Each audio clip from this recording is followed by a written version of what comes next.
तेजस्विनावधीतमस्तु मा विद्विषावहै।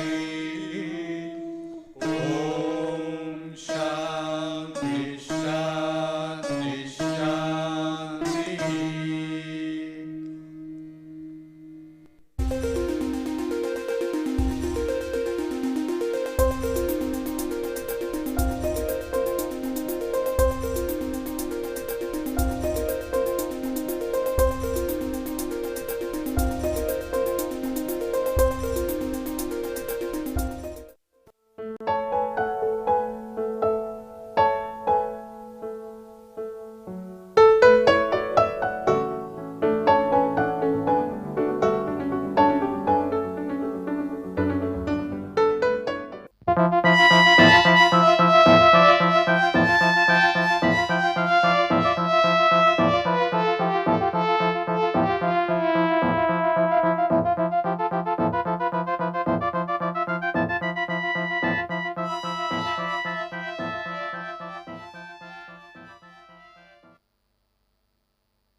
In the last class, we had seen how a half wave rectifier peak detector functions and how we can design a power supply, DC power supply using such a scheme.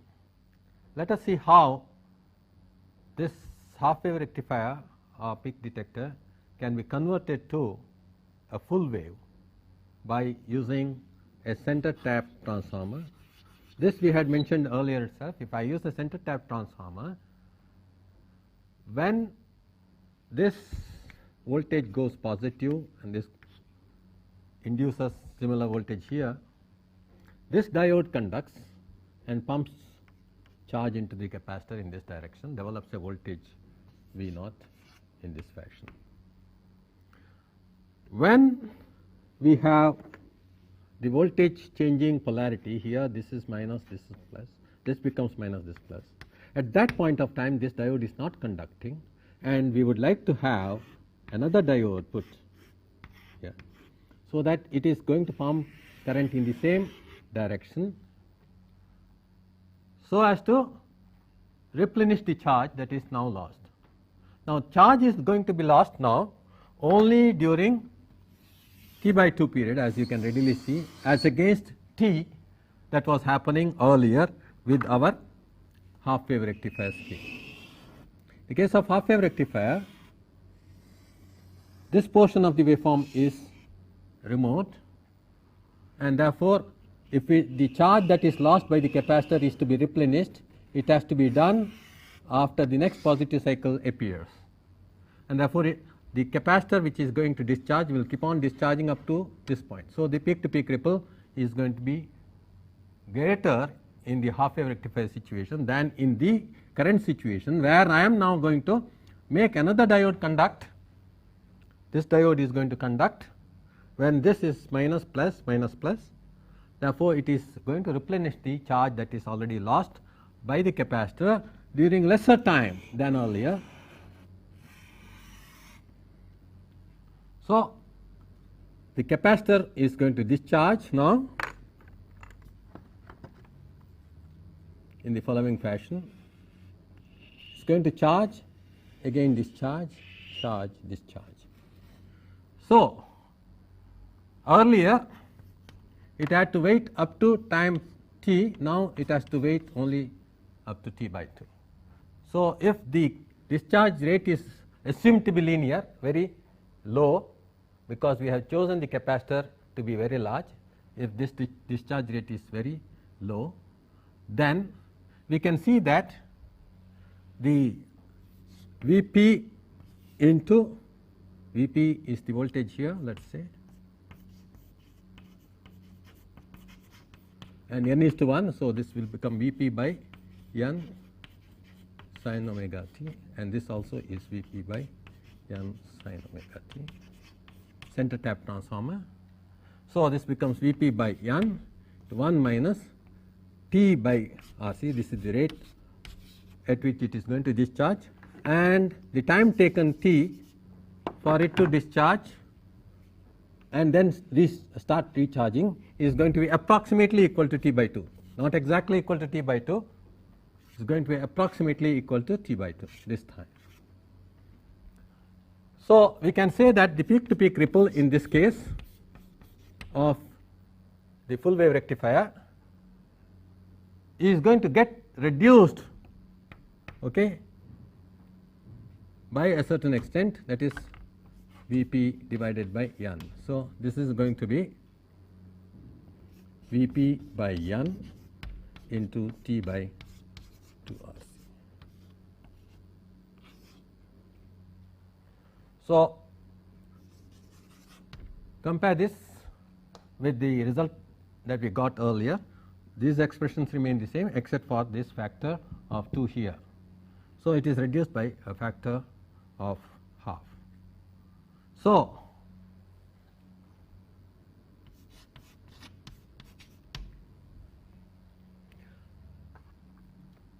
we can therefore use this kind of scheme for obtaining reduced ripple. The average voltage remains essentially the same. It is going to be V naught Vdc is going to be very nearly equal to V peak divided by n as before. There is no change in that, except that we are using center tap transformer and an additional diode in order to reduce the ripple for the same load, okay, by a factor of 2. So, same scheme of full wave rectification can be done not necessarily by using a center tap transformer, by using an ordinary transformer with a turns ratio of n:1. This we can do by using what is called as bridge rectifier,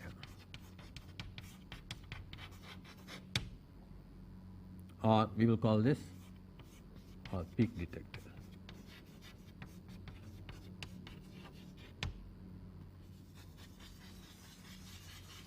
Let us see how a transformer with a turns ratio equal to n:1 with same excitation, let us say Vp sin omega t here, therefore, it is going to be Vp by n. Now, what is going to be done by us is we use a diode and connect it to a load, but instead of completing it like this, we will put a diode here in the opposite direction, so that the circuit is complete. For the voltage which is plus here and minus here, the current is going to flow in this direction. So, instead of one diode and a resistance as earlier, we will put 2 diodes in series, both of which will be biased in the same direction. So, when this voltage is positive with respect to this, both the diodes will conduct now. So, the load RL is connected here and the capacitor is put as before in this manner. Now, what happens? The idea now is slightly different. When this becomes positive and this becomes negative, for the next cycle, that is for the next negative half of the cycle, we want the direction of charging of the capacitor or current in the load to remain the same. So, we have to now present the diode in such a manner for this positive, the diode still conducts and therefore, it will now carry current in this direction, but voltage is presented in the reverse manner using a pair of diodes which will conduct this way. Look at it, plus here, so it will conduct current in this direction, go to minus this way. So, for one half of the cycle, the path of current will be this, this and this.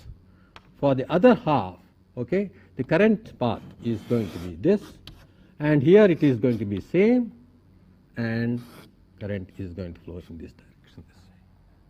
So, this is the arrangement of the bridge. Therefore, instead of using a center tap transformer, we are turning the transformer voltage in the same direction by using the diode switches, which will get switched on by voltage now. Right. So, you can therefore use 4 diodes instead of the 2 diodes and no center transformer and get the same result. The disadvantage of this obviously is that the transformer primary cannot be grounded if you want a grounded supply, DC supply, as far as the output is concerned. So, the transformer primary cannot be grounded, whereas here the transformer secondary is going to be grounded at the center tap. Transformer primary can be grounded anywhere you want, transformer secondary cannot be grounded here. So, these two are the rectifiers which externally give you the same output voltage with the same amount of ripple. Another point to be noted as far as the difference in performance of this with that of the half wave rectifier is that the frequency of the ripple itself is going to be double the frequency of the incoming waveform. If the incoming waveform has 50 hertz, then the output waveform ripple has only 100 hertz as the ripple frequency. In the case of a half wave rectifier, this is going to be 50 hertz itself. So, this is double the frequency and it is reduced. So, this is the difference between a full wave rectifier and a half wave rectifier. Now, in the next session, we will work out an example of a full wave rectifier in order to design a given supply of a certain output voltage delivering a certain amount of current onto a load. Now, in order to see whether we have understood the concepts involved in designing the so called power supply or battery eliminator, it is popularly called, let us take an example. Design a 15 volts DC power supply for delivering a maximum load current, this is how it is normally given, of 100 milliamperes with a peak to peak ripple voltage of 1 volt. Peak to peak ripple voltage of 1 volt. Use full wave rectifier with center tap transformer. So, let us start solving the problem here.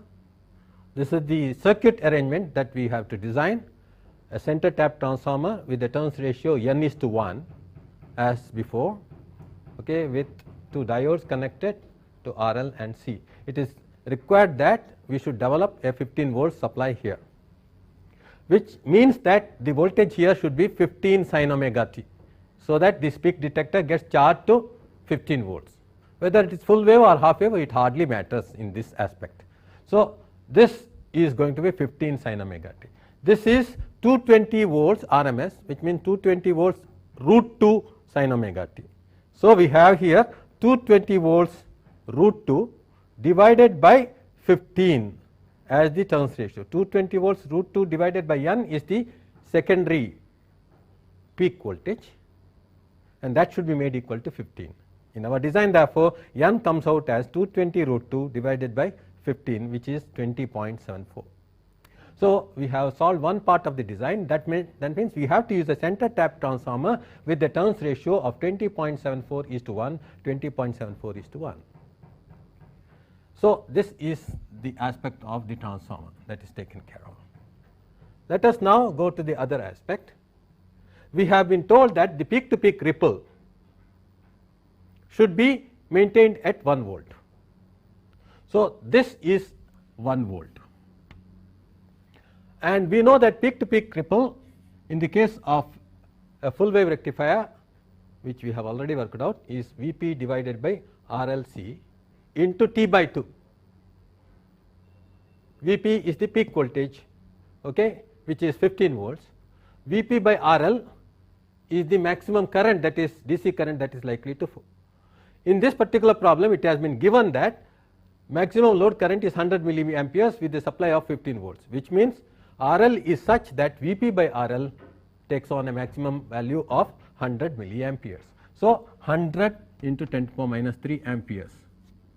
This portion is substituted here, 100 into 10 to the power minus 3, that is 100 milliamperes into T by 2.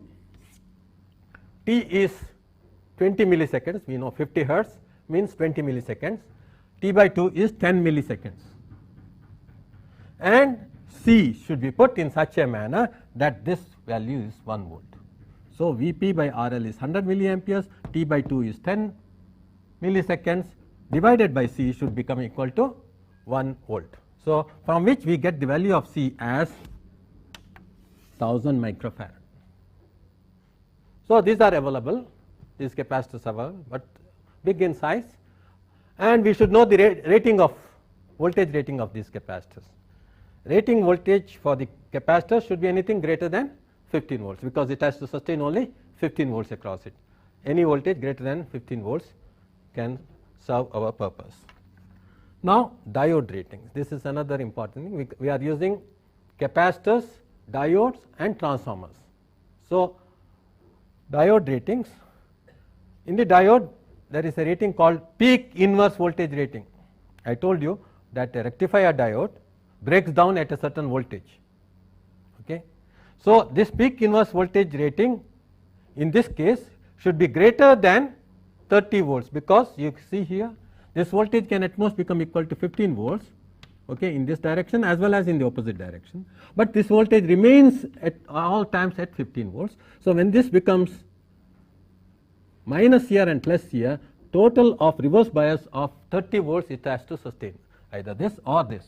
Whenever the diodes are not conducting, they are supposed to sustain a total voltage of 30 volts. This is the case whether it is a full wave rectifier or a half wave rectifier, because in the case of half wave rectifier this portion will not be there. Even then this is going to reverse its polarity, and this is going to be sustained at 15 volts, and therefore, the diode rating should be the same, okay, whether it is a full wave rectifier or a half wave rectifier when we use a peak detector. Okay. So, peak inverse voltage rating should be greater than 30 volts.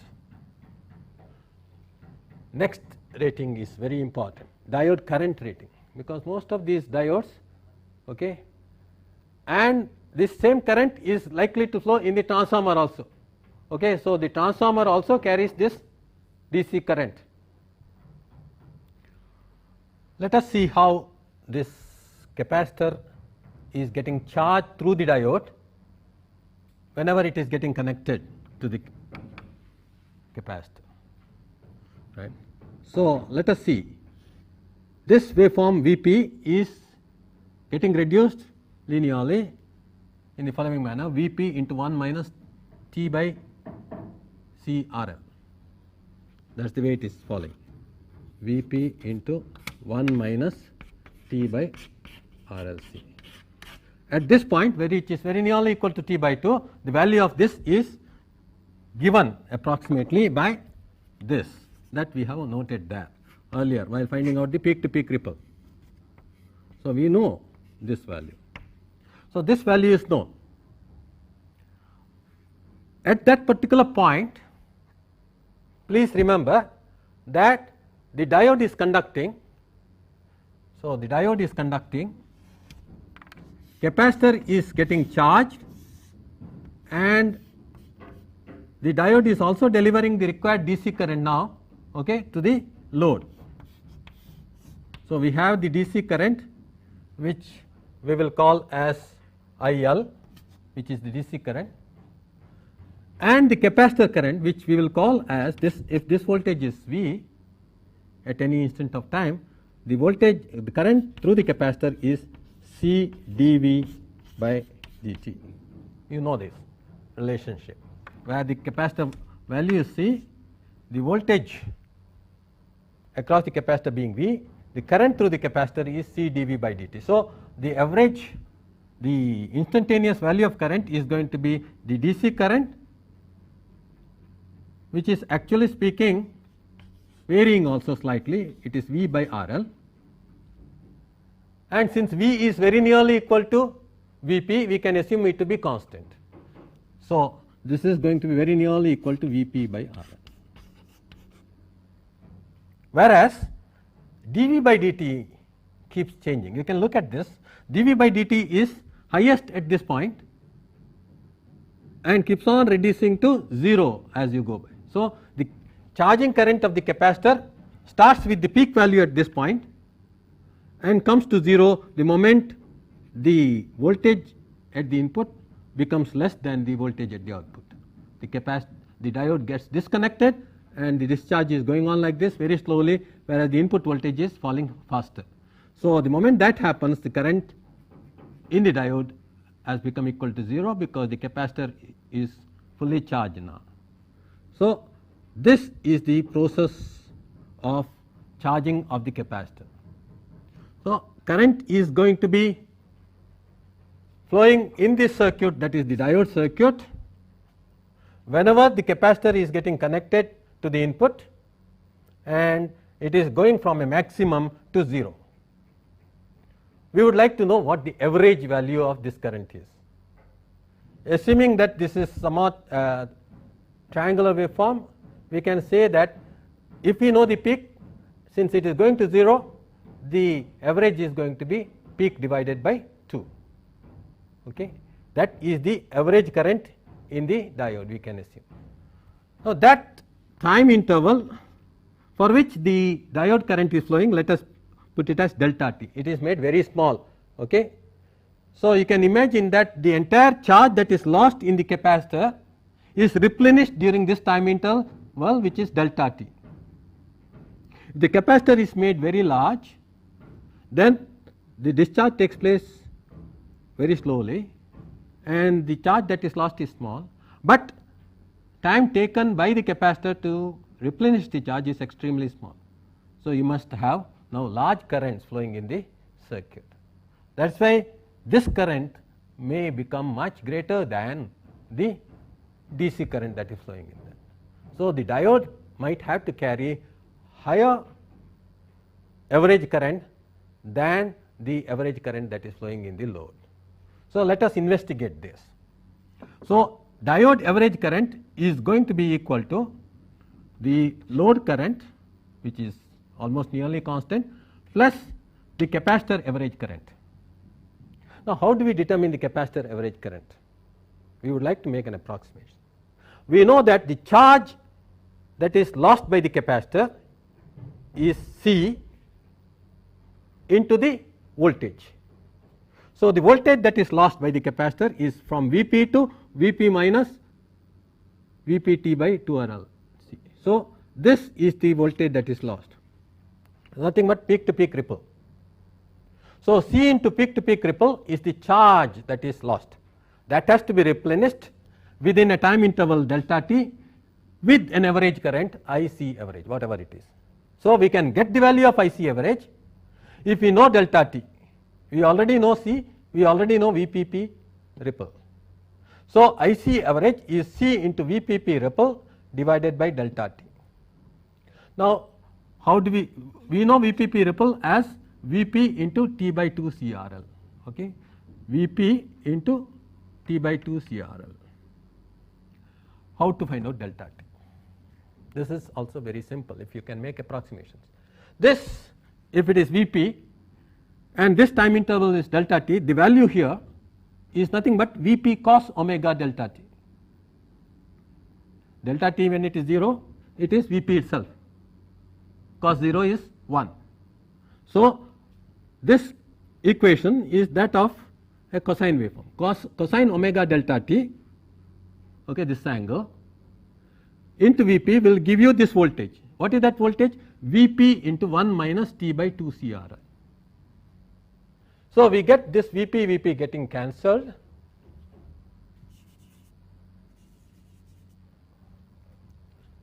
and therefore, delta t is going to be delta t is equal to omega into delta omega squared into delta t squared is equal to T divided by CRL, right.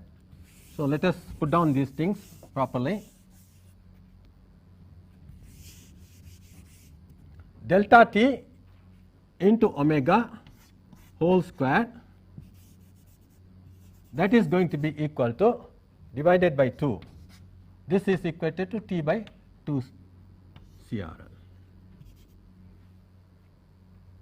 So, this 2 gets cancelled with this 2, and you can put a root here, and therefore, delta T is going to be 1 over omega of root of T divided by CRL. So, this is the value of delta T, which we can substitute here. Let us find out the charge equation. IC average into delta T, that is the charge that is lost, was equal to C into V peak to peak ripple. So, IC average is going to be C V peak to peak ripple divided by delta T. Now, delta T can be substituted here. So, C V peak to peak ripple, let us substitute that also, that is nothing but VPT divided by 2 CRL, that is V peak to peak ripple, and delta T itself is 1 over omega into root of CRL by T.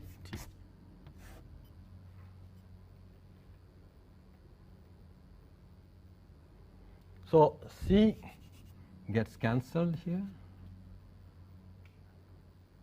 and we get IC V average as equal to Vp divided by RL. What is that equal to? Is nothing but IL itself. So, Vp by RL.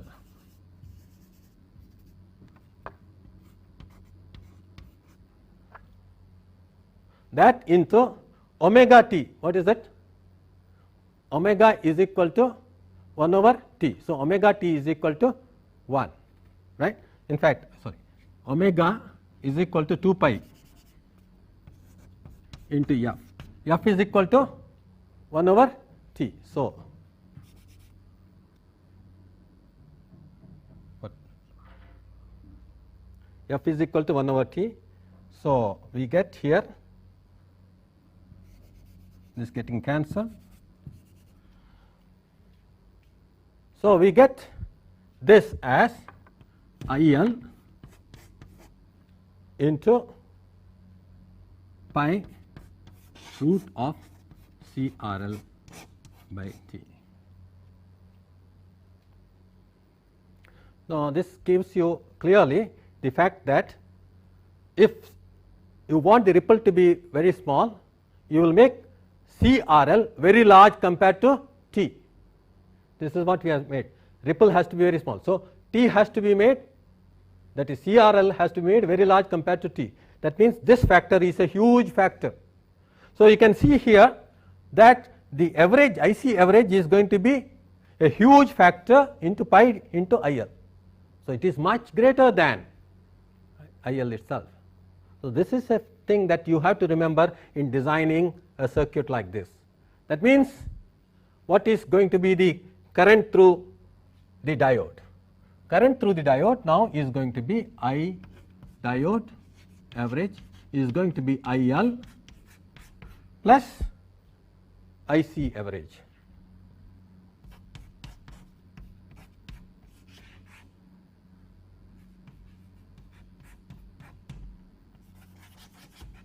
This is an important equation, design equation, that you have to remember.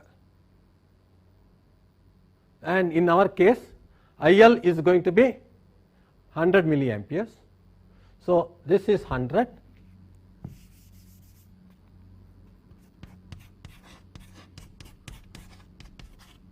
plus 100 milliamperes into pi into C into RL. Now, already we have chosen this, we already know this C as 1000 microfarad.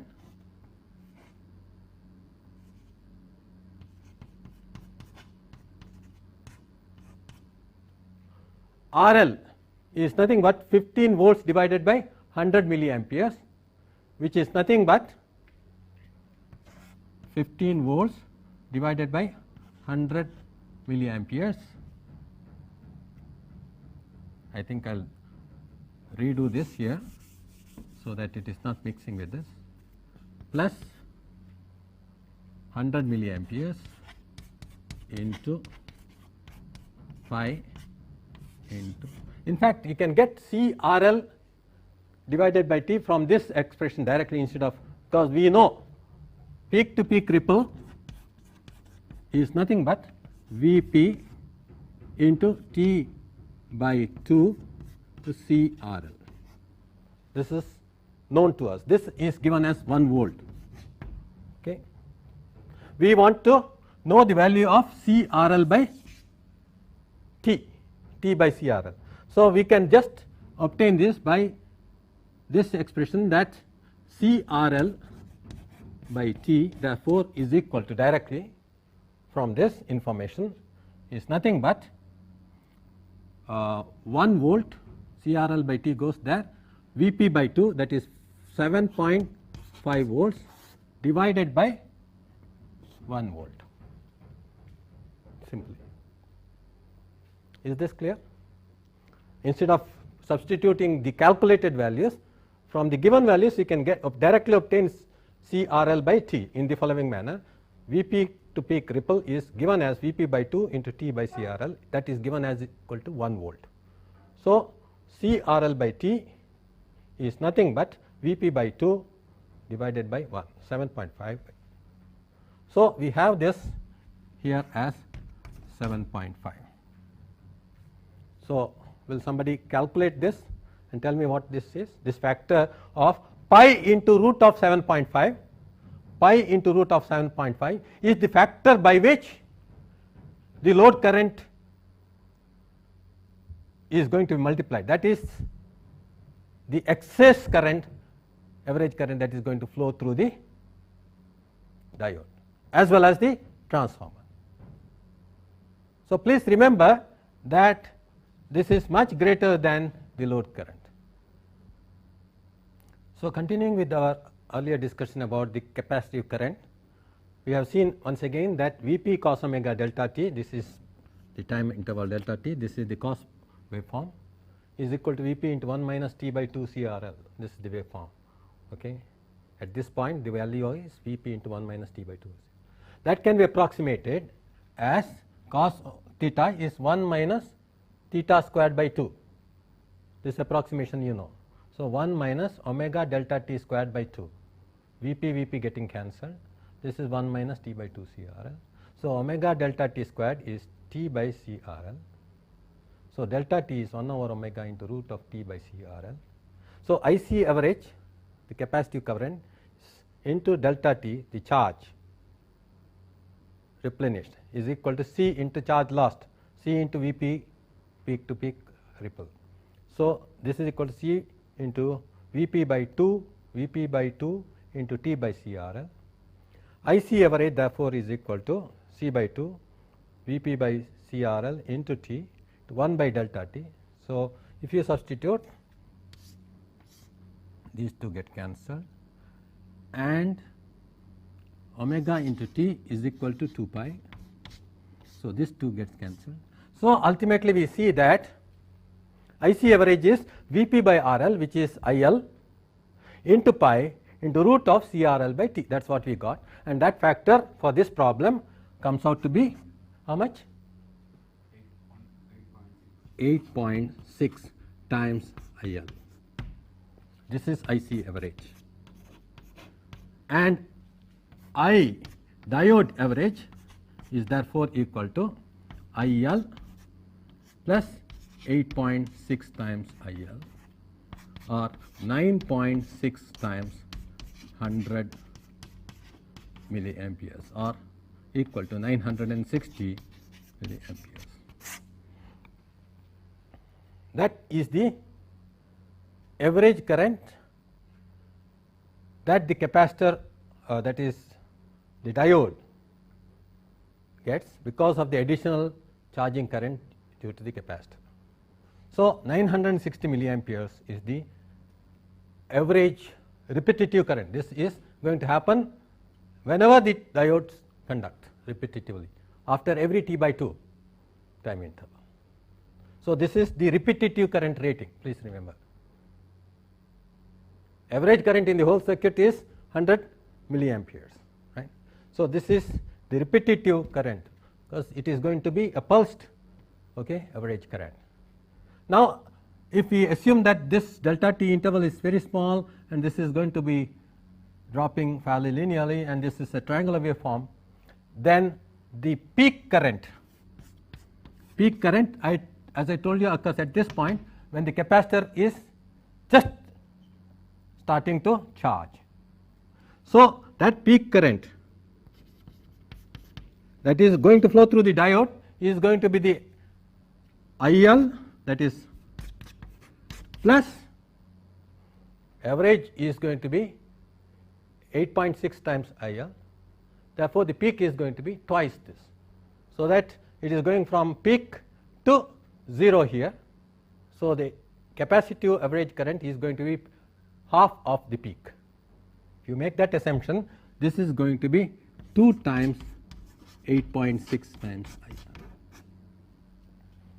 So, this is going to be 17.2 plus 1, 18.2 times IL, which is 1.82 amperes. So, that is the kind of rating that you should have for the diode. This is a peak repetitive current rating for the diode, which is also going to be mentioned in your specification for the diode. It should be greater than 1.82 amperes for the diode. Peak repetitive current rating for the diode.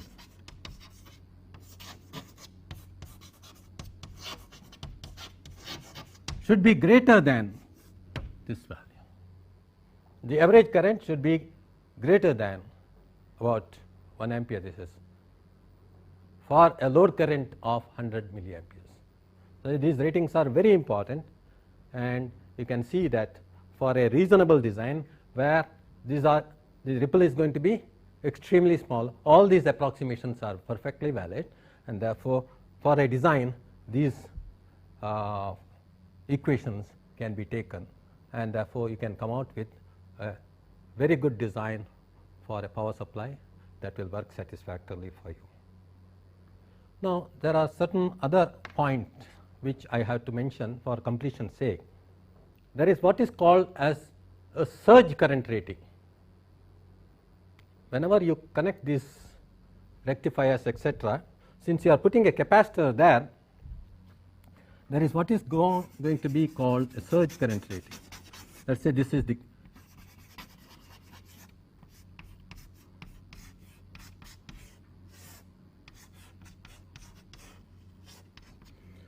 suppose you are now talking of a situation where this is getting a power supply connected.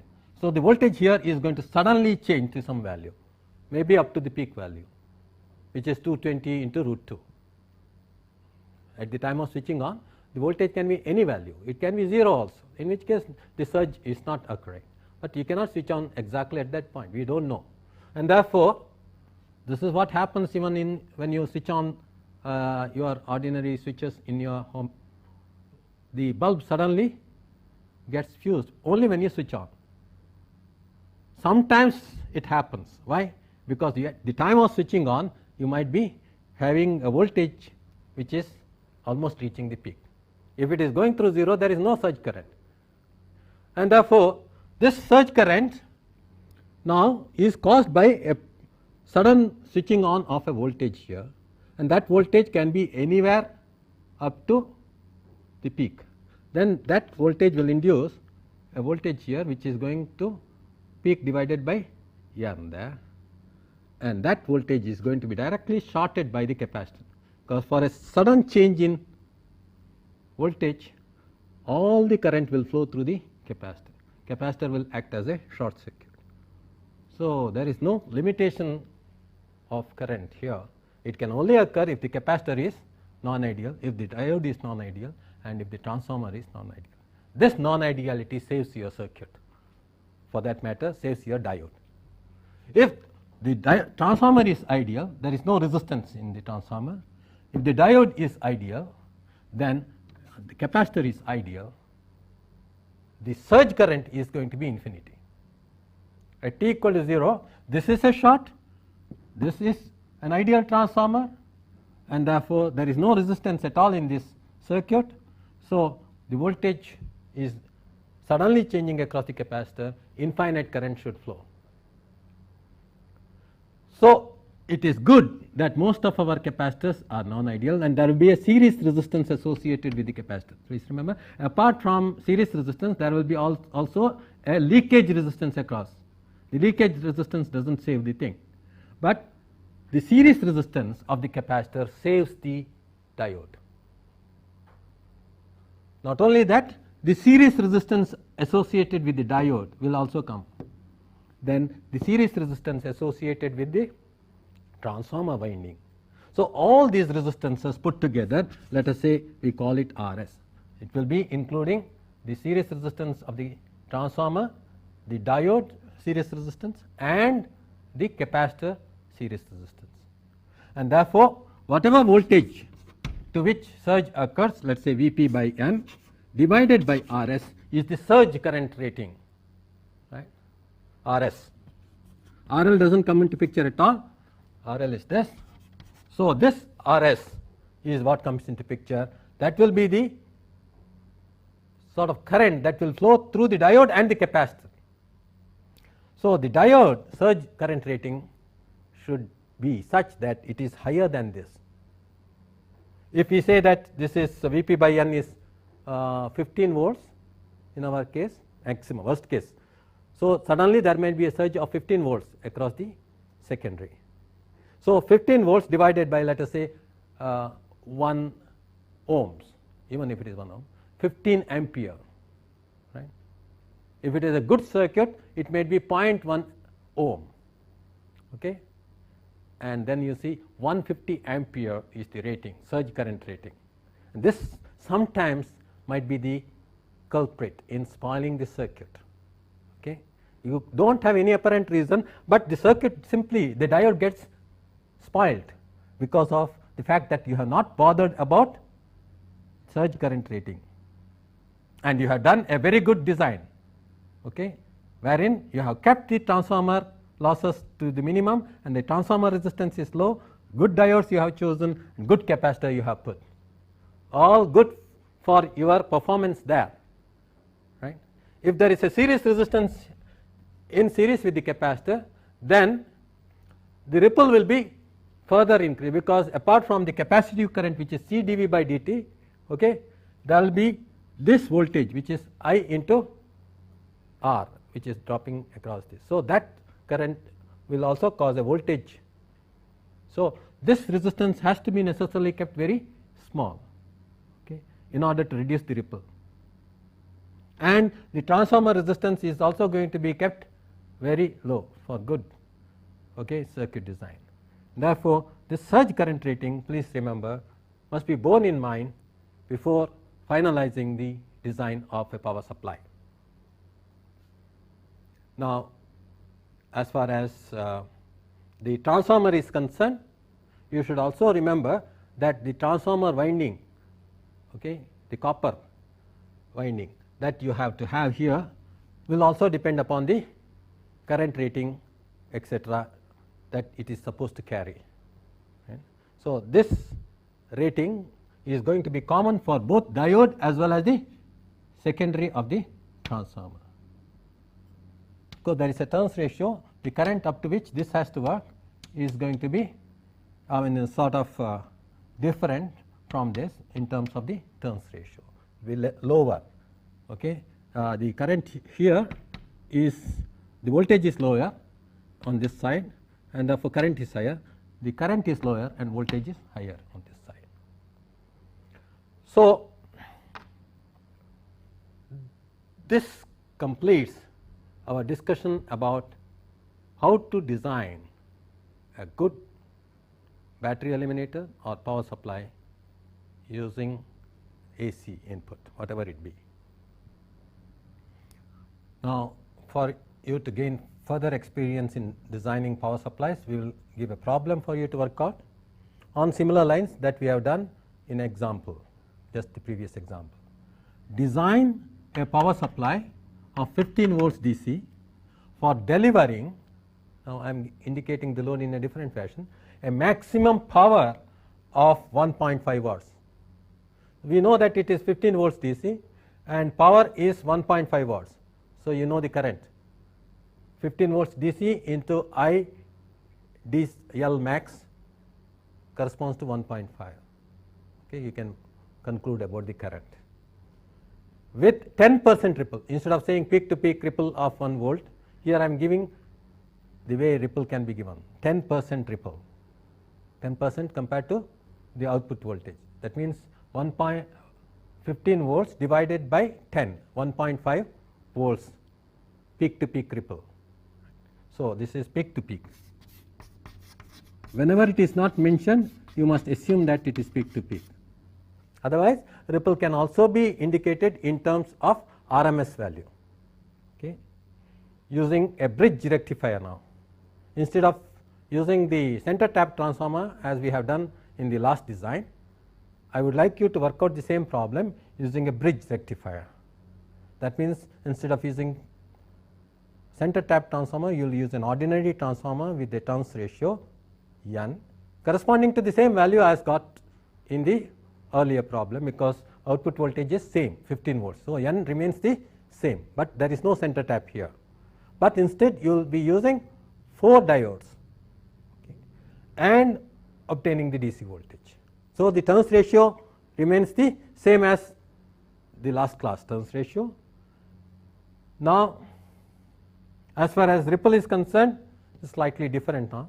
Earlier it was 1 volt ripple for which you have to design. Here it is 10%, that means 1.5 volts ripple. Okay.